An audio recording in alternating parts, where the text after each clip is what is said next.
हकीम साहब, बहुत सारे पेशेंट हमने ऐसे भी देखे हैं जो गौनसिया का इस्तेमाल कर रहे हैं और उनके पैर क्या है, पहले से ही टेढ़े हो गए हैं, ऑपरेशन भी करा लिया है, फिर भी उन्हें आराम नहीं मिल पा रहा है। तो ऐसे जो दर्शक हैं, ऐसे जो पेशेंट हैं जो गौनसिया का अब इस्तेमाल कर रहे हैं ऑपरेशन के बाद, तो क्या उन्हें भी राहत मिल सकती है? एक उम्मीद उनके अंदर आ सकती है कि हाँ, अभी भी हमें आराम मिल सकता है ऑपरेशन के बाद? तो देखिए, ऑपरेशन जो है वो एक मैकेनिज्म से छेड़छाड़ है।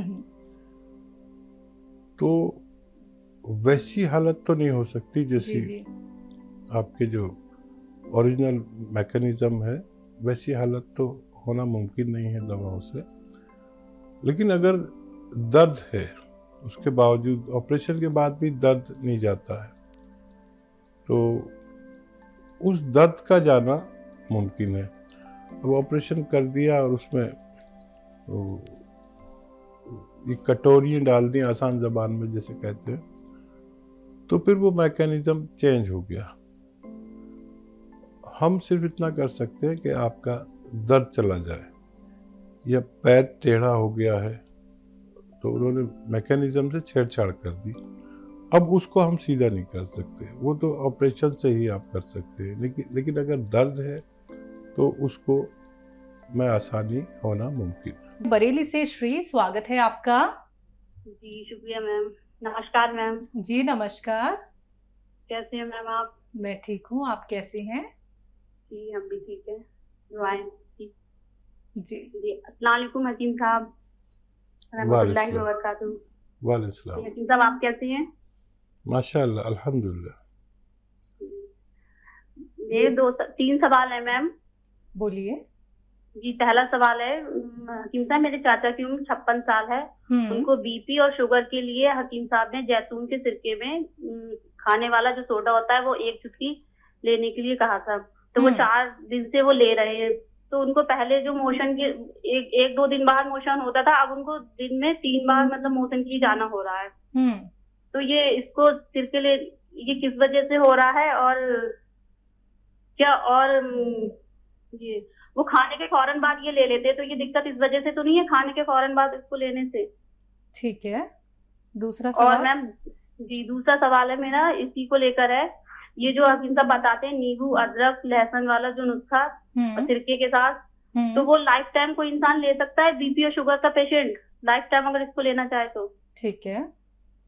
और चौथा सवाल है, जो हकीम साहब लहसुन बताते हैं अपने खाने के साथ लेने के लिए 3-4 पीस लहसुन के, तो वो सुबह खाली पेट गर्म पानी के साथ लेना कैसा है? हाँ देखिए, लहसुन वैसे ज़्यादातर लोग निहार मुँह खा नहीं पाते, या लहसुन कोई खा सकता है तो खा ले, लेकिन निवाले के साथ अगर लिया जाए, जब हम रोटी खाते हैं तो लुक़मे में रखकर और चबाकर खा ले, तो लहसुन खाने का एहसास भी नहीं होता और ये काम वही करता है। तो जैसा आपको आसानी हो लहसुन के साथ वैसा कर सकते हैं।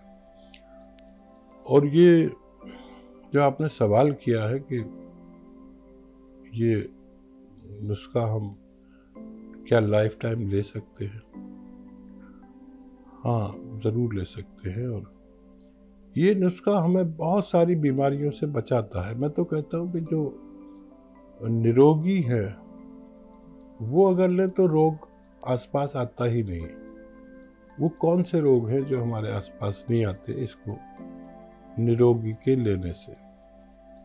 जिसको रोग है उसको भी कंट्रोल करते हैं, और जो जिसको रोग नहीं है तो ये रोग होते नहीं है। उनमें blood pressure, diabetes, cholesterol, heart blockage और दिमाग की कोई